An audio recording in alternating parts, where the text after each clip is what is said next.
So hello everyone, welcome back to my channel. So today we are seeing about the pressure which is called compressive stress, and here it is mentioned, see, for stationary fluids pressure is same in all directions. See what it is referring here. We are telling about the compressive stress. It is nothing but the pressure, and for any stationary fluid the pressure will be same in every direction. But for the solids and flowing fluids, the pressure will be varying and it is not same, not necessarily same in all directions. Okay, because these solids and flowing fluids will be having,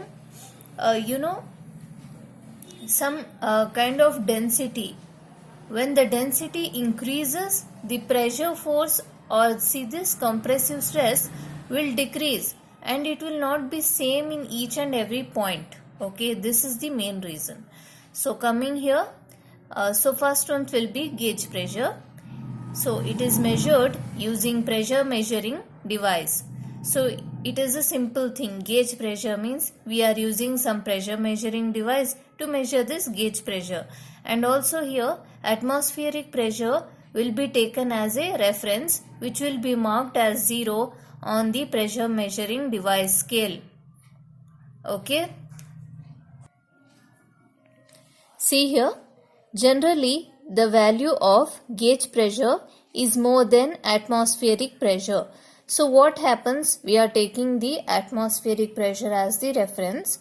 So our gauge pressure will be always having more value as compared to the atmospheric pressure. So second is the absolute pressure, which is also measured taking the absolute vacuum pressure as a reference.